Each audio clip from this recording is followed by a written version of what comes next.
ꯈꯨꯝꯃꯦꯕ ꯑꯩꯅ ꯄꯤꯈꯤꯕ ꯂꯩꯗꯣ ꯁꯨꯔꯣꯛ ꯍꯧꯔꯣꯏ ꯐꯨꯠꯇꯣꯛꯑꯒ ꯄꯤꯕꯅꯤ ꯅꯣꯏꯅ ꯃꯥꯟꯅꯕ ꯂꯩꯕꯨ ꯒꯨꯔꯨ ꯇꯧꯔꯒ ꯊꯥꯕ ꯋꯥꯅꯤ ꯑꯗꯨ ꯃꯥꯅꯗꯤ ꯆꯨꯝꯅ ꯄꯤꯈꯤꯕ ꯂꯩꯗꯨ ꯍꯧꯗ꯭ꯔꯦꯅ ꯄꯣꯔꯛꯄꯅꯤ ꯑꯗꯨꯅ ꯈ꯭ꯋꯥꯏꯗꯒꯤ ꯄꯨꯛꯆꯦꯜ ꯁꯦꯠꯄ ꯗꯥꯏꯔꯦꯛꯇꯔꯁꯦ ꯃꯥꯅꯤ ꯃꯉꯣꯟꯗ ꯐꯝꯁꯦ ꯄꯤꯒꯗꯕꯅꯤ ꯄꯤꯌꯦꯕ ꯗꯦꯠ ꯃꯤꯟꯁ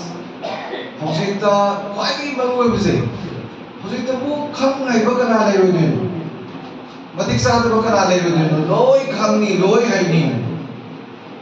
ꯑꯗꯨ ꯃꯥꯒꯤ ꯃꯀꯣꯛꯇꯨꯗ ꯉꯁꯥꯏꯒꯤ ꯑꯣꯅꯦꯁꯇꯤ ꯑꯣꯏꯕ ꯁꯤꯟꯁꯤꯌरिꯇꯤ ꯑꯣꯏꯕ ꯃꯔꯤꯄꯥꯛ ꯅꯨꯡꯁꯤꯕ ꯁꯦꯟꯁ ꯑꯣꯐ ꯕꯤꯂꯣꯡꯒꯤꯡꯅꯦꯁ ꯌꯥꯎꯕ꯭ꯔꯥ ꯌꯥꯎꯗꯕ꯭ꯔꯥ ꯁꯤꯅꯦꯕ ꯌꯥꯝ ꯃꯔꯨꯑꯣꯏꯕꯁꯦ ꯑꯗꯨꯕꯨ ꯌꯥꯎꯔꯕꯀꯣ ꯑꯣꯔꯒꯅꯥꯏꯖꯦꯁꯟꯗꯣ ꯍꯦꯛꯇ ꯕꯨꯝꯅꯤ ꯌꯨꯡꯅ ꯚꯔꯇꯤꯀꯦꯜꯂꯤ ꯀꯥꯈꯠꯈꯤꯗꯕ ꯑꯗꯨꯅ ꯑꯣꯔꯒꯅꯥꯏꯖꯦꯁꯟ ꯇꯧꯕꯤꯕ ꯃꯇꯝꯗ ꯍꯧꯖꯤꯛꯀꯤ ꯁꯤꯟꯁꯤꯌरिꯇꯤ ꯑꯣꯅꯦꯁꯇꯤꯁꯦ ꯁꯤ ꯌꯥꯝ ꯃꯔꯨꯑꯣꯏꯅ ꯈꯟꯖꯩ ꯑꯗꯨꯒ ꯇꯧꯒꯗꯧꯔꯤꯕ ꯋꯥꯛꯁꯤꯁꯨ ꯍ꯭ꯌꯨꯃꯦꯟ ꯔꯥꯏꯠꯁ ꯍꯥꯏꯕꯁꯤ ꯃꯌꯥꯝꯅ ꯍꯦꯟꯅ ꯈꯪꯕꯤꯔꯦ ꯔꯥꯏꯠꯁꯇꯨ ꯍꯥꯏꯔꯗꯤ ꯀꯥꯎꯕꯤꯔꯅꯨ ꯔꯤꯖꯅꯦꯕꯜ ꯀ꯭ꯂꯦꯝ ꯃꯔꯝ ꯆꯥꯕ ꯗꯤꯃꯥꯟ ꯃꯔꯝ ꯆꯥꯗꯕ ꯗꯤꯃꯥꯟꯁꯤ ꯔꯥꯏꯠ ꯀꯧꯗꯦ ꯍꯧꯖꯤꯛ ꯑꯩꯈꯣꯏ ꯀꯅꯥꯅꯣ ꯌꯥꯝ ꯗꯤꯃꯥꯟ ꯌꯥꯝ ꯇꯧꯅꯔꯤꯗꯅꯀꯣ ꯃꯔꯝ ꯆꯥꯗ꯭ꯔꯗꯤ ꯗꯤꯃꯥꯟ ꯀꯧꯗꯦꯕ ꯔꯥꯏꯠꯁꯨ ꯅꯠꯇꯦ right means reasonable claim maram chaba claim tu ko kina right ko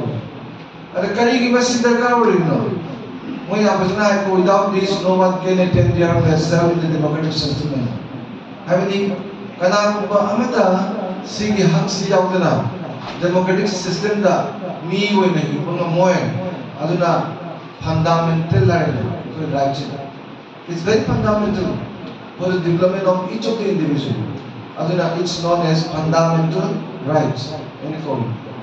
kamaina nila isigi masing lampu lambi ji am nusi jani akoi mi oi